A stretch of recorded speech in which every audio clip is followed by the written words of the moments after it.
We just spent a few minutes talking about Kyle Manzardo and him looking more comfortable in the box for the Guardians, but the Cleveland baseball organization just called up Johnathan Rodriguez, Jason, their number 16 prospect who has 7 homers, 28 RBIs in AAA this year. They have DFA'd Ramon Laureano, who is hitting just a $143 on the year. He had 10 hits and 70 at-bats.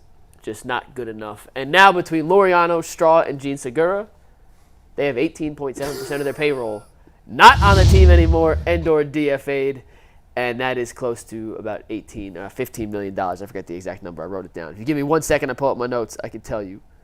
Yeah. $18.5 million, which is 18.7% of their payroll. Yeah, that's not great. The Laureano thing was overdue. I thought they should have, before Quan went down, I thought that was an easy way to get Manzardo on the roster just because no one's claiming him on waivers and picking up that. What's Laureano making this year? $6 million, 5, 7, somewhere in there. Nobody's claiming that. It's less than 8. So he'll clear waivers. If he'll accept the option, they'll option him to AAA, and he'll be available, and they can call him back up if they really need him. What if they didn't accept the option? I think he could elect free agency at that point. So will he get his money still? Yeah, it's a guaranteed contract. Must be nice, right? Don't even let me go down that road. But he'll probably accept the option at that point. If he clears waivers at that point, he has to imagine no one's going to sign him as a free agent. You can sign him for cheaper. Right. But he'll go to. So he'll double fisted? Well, no, it would just come off what they already owe. Never mind. Hey, accept the option. But he'll probably go to Columbus, and hey, my neck of the woods, and he'll be available to if they need him in a pinch. But get a look at some fresh blood instead. This guy Johnathan Rodriguez, I was trying to do some research on him. I'll be honest, Tyvis, you may know him better than us as the resident Columbus guy here, who talks Clippers on the radio more than we do. But his power numbers, his OPS, are pretty impressive. His average exit velo is 94 plus, which is in the high side of things. And frankly, anyone's an upgrade over Ramon Laureano. Yeah. I was looking and trying to find context to put, and not to, bury a dead body, but Laureano had not been good this year. His OPS, Jason, ESPN tracks OPS for every player in baseball. Mm-hmm. To be on their qualified leaderboard, you have to average at least 3.1 plate appearances per game, which Laureano does not. However, if he did qualify, he would rank 162 of 162 on the list. So you literally could not get worse than what you were getting in Ramon Laureano this season. So anything from Johnathan Rodriguez, even just the attempt to see what he can bring to a major league lineup, in my opinion, is an upgrade over what this guy was bringing to the table. Yeah, take a look at him. I mean, they have better outfield prospects coming, hopefully, should be. But in the interim, take a look at him, see if he can help you at all. I don't know that he's going to play every day, especially when Quan's back. I don't think he's going to play every day. But it's worth taking a look now. To me, it was more of just getting Laureano off the roster, and then you can decide who you want to fill that spot. If Rodriguez struggles or whatever, then you can make changes as necessary. He's technically a power bat. Yeah. So we keep talking, and Tyvis, you made the bold prediction before the season they'd be top 15 in the league. They are top 10 at the moment, and they're bringing up a guy who is one of their better power-hitting players in the minors. So if he can translate that from Columbus to Cleveland, it only helps your case. I mean, well, it's obvious that the Guardians front office listens to Tyvis, and they understand that Tyvis went out there and went on a limb. He put his name on it, that the Guardians would hit top 15 in home runs this year. He said, you know what? We got somebody that believes in what we're doing around here, so we're going to make this guy look like a genius.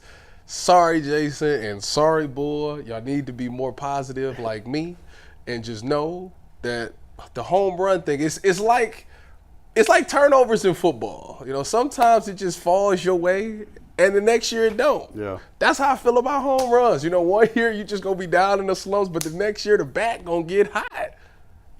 It's funny because listen, I don't think that's quite the same. It's true. It's true. But that's just what it is. Power numbers do fluctuate year to year with some guys. Some guys. I appreciate Tyvis because he brings insight that you can't find anywhere else in sports media. He was the only one saying the Guardians had to hit more home runs. Yeah. They were going to be good this year. No one else ever said the Guardians needed to hit more home runs if they were going to be competitive in 2024. So Tyvis, I appreciate that. Our former NFL player with the hard-hitting, breaking MLB news you can't find anywhere else. Do you expect Rodriguez to play tonight, Jason? How quickly do you think he'll actually make his true debut? I think they'll probably throw him in pretty quick. At least take a look at him.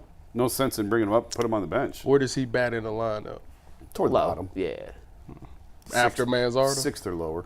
Yeah, I would think so. And he's at 7, so he'd be 8th or 9th? Well, they could bump Manzardo up a little bit, too. When do you think we'll see Manzardo at first? It needs to happen. I think they're trying to show deference to Josh, and Josh doesn't really like the DH, but I think you at least need to give Kyle a couple days out there just to let him feel a little bit more acclimated and get him back into his routine, because this is a guy who's played every day in the field his whole career. And then to just throw him in a DH role this young is a little bit tough. I'd like to see him out there a little bit. Did you see Josh last night in the 9th? No. You know what I'm talking about? You know how he tossed it to Clase on Sunday? Oh, he ran it. He took it and ran it. He sprinted to first base in the 9th. I did not toss it. I was worried he was going to pull a hammy. Because Josh, the bigger guy, he's mobile, but he ain't that mobile. Yeah. And he hit his high horse, and that was a bang-bang play at first. He got him out. He still got it. Yeah, he definitely still had it, but he looked at Clase, took one look. Cost me a win. Here it is. Yeah, that's dangerous. That could be a nasty collision. That could be a nasty collision. And let this play one more time. If he's one step slower, that's knee to knee with the runner. Yeah, and that's an IL stint. Yeah, and you can see him laughing afterwards. Yeah. And Clase obviously. Yeah, they cost me a win Sunday. Cost Bybee a win. Cost my fantasy team a win. And here's a side by side. Yeah, that's close. Yeah, like that's a little too. In my person, that's a little too close for comfort. Yeah, considering how important Josh Naylor is to the overall construction of this Guardians lineup. He's been one of their best, if not their best, their second best hitter all season long. And if he had to hit the IL, that would not be good, for lack of a better way. That's very basic, but no, but. Glad to see him. He's hitting well. Wanting to see Manzardo get going a little bit, and I'd like to see him in the field a little bit more. There's ways to get him in. Hopefully, without the outfield. Yeah, that's a terrible idea. Which is even crazier. They're top 10 in home runs because the outfield power numbers are still. Yeah. They're significantly better than last season. They are still nowhere. Manzardo about to pick it up on the out. Tyler Freeman going yard today. I'm calling it. Bet it. And you got a clip you want to play us real quick to wrap up our Guardians talk today? Yeah, guys, I don't know if anybody out there saw this, but Jose Ramirez wants a World Series ring so badly that he offered to buy Austin Hedges' World Series ring on Chris Rose's podcast. So I'm going to play this clip for you guys real quick. Can't hear you right now, Rosie. It's just so much bling in my ear right now. Oh my gosh, you're so funny. Yes. You want to see the best part? Please. Wow. I'll just be wearing this like this for this whole episode, okay? What did your parents say to you after you hugged them? They're just so proud. They're so proud. They're so grateful. They got to be there. I mean, my dad was like, I'm wearing a Rangers jersey today, okay? I'm like, all right, you can wear a Rangers jersey today, but then tomorrow you got to wear a Guards jersey, okay? Was there one or two guys who really kind of looked at him and was like, oh my God, this is amazing? Jose Ramirez was all about it. He loved it. He was like, can I buy that off you? Can I have it? He saw number 11. He's like, we can just switch Hedges to Ramirez, and like, he's like, it can be my ring now. And I was like, buddy, like, I'm sure you'd make a pretty generous offer, but I don't think money can buy this thing right here. I can't hear you right now. So, Tyvis, you think he said it in English or Spanish? I was just going. Listen, y'all are funny because I'm sitting there like, wait a minute, he speaks English for real. You think he said that through a translator? You know what they call a translator? No, that is amazing to me. That's exactly what I took away. Like, this man really got everybody fooled, and he speaks perfectly good English. His English is just fine. Oh my God, I gotta find a way to get down to the field to meet this man. I just want to see. Like, I just want to say hello. He'll say no hablo inglés. He don't know who you are. He don't know you. This is like when the curtain was pulled back in The Wizard of Oz. Time is like, oh my! I gotta check. Hello. I told you what happened when he came to the gym last year, right? I told you that story. Yeah, you did. Yeah, he was talking to this guy in English, and someone asked for a picture. He goes, no hablo inglés. So the guy walked away. He's like, let's get back to the set, okay? And just straight it's a little broken, but he's perfectly fluent. Yes. I was saying, listen, you can understand he's a legend. Just fine. He's a legend in my books for pulling that. But no, you can't. I wouldn't buy nobody's ring because it's not the same. Just first of all, it ain't yours. Right. even though that ring is sweet, I love when they can The ring is detach dope. It's and they a got great ring. Yeah, that's cool. But no, I think he got to find a way to get his own. It's better when you get your own, especially after you win a championship. You think about the people that you did it with and how y'all bonded for life. And like that, no matter what, for the rest of y'all life, y'all always bonded together. But you also reflect on just your entire experience of playing this sport. Like, I went through this, and this. And if I could go back in the time, I would do this again just to feel this feeling again. So Jose got to find a way to get his own in Cleveland. That's just got to be what it is. Do you think it's possible for Jose to win one here in Cleveland?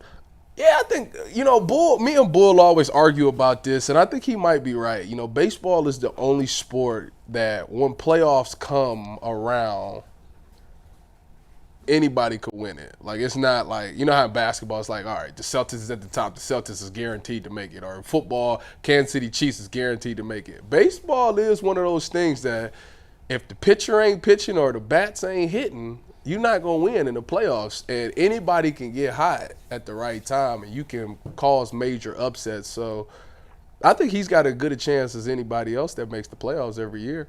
And I think the way that if they continue to keep going the way that they're going, yeah, and yes, they need to get another pitcher in there. But if they do, I don't see why they couldn't win a ring. I mean, it's been 76 years. Stop it. That's fact. It's been 76 years. Here we go. So LeBron, did it stop LeBron? I have 2 points here. One is it's been 76 years, and 2 is it's got to happen sooner or later, right? But in all seriousness, it is kind of interesting for me to hear how that Jose wants a World Series ring so badly that he would buy it off him, because he had opportunity to leave and go elsewhere. And I mean, he would have been traded, but when his contract came up, he could have left and gone to a team like the Dodgers or the Yankees or something like that. If that was the Blue Jays. Most important to him. So he took far less money to stay here because he's comfortable here and he can speak English and be left alone and have everyone think. But I'm serious. Like, he's sort of insulated here in Cleveland, where the media leaves him alone and he just does his own thing, and he's perfectly content to be that way, when he could have left, gone to another market, maybe given himself a better chance to win a championship. So those two things are sort of in conflict with each other in my mind, of I want to take less and stay here because I'm comfortable here, knowing that the Guardians aren't going to, he left 30 or 40 million on the table. They're not going to reinvest that money elsewhere and bring in another star. Like, it is what it is. So if he desperately wanted a ring that bad, I'm kind of surprised he took the money here and didn't leave and go elsewhere. Do you think him taking less money here, he did that with the hope that the Dolans in the front office and whatever they're allowed to spend, it's not an Antonetti or Chernoff thing, just they would have used that to try and bring in some reinforcements? No, I think he was... Or he was well aware that this is all we can offer and all we can afford. Yeah, this isn't a situation where Tom Brady takes less so the Patriots can spend more on the cap elsewhere. This is a situation where a guy took less because that was as good as it was going to get to stay in Cleveland. And they are not going to take that other 30 or 40 million that he left lying around and spend it elsewhere. Like, it is what it is. And they have to win by developing young talent and getting the most out of it on those rookie scale contracts before guys hit free agency, because we've seen it before and we'll see it again. As guys get closer toward the end of arbitration and real money, they're going to ship them out and they're going to bring in a new batch of young guys. To Tyvis' point earlier about baseball being the one sport where it's a little different, any team on any given year can make a run. Mm-hmm. Baseball, more than anything else, about getting hot at the right time. Last year's postseason is the perfect example. Arizona and Texas, 2 teams that were in the play-in games to start, both made it to the World Series. You look at the roster that Arizona had. I mean, top to bottom, it's pretty similar to the Guardians roster. Like, you look lineup position by position by position, it's probably a toss-up over which lineup's really better. They have Corbin Carroll, who is, he's Stephen Kwan with a little more power, but similar type, really good hitters, really good fielders. The middle of their lineup, like Christian Walker and was it Gurriel? Was that the other guy they had in the middle of the lineup last year? I'm drawing a blank on his name.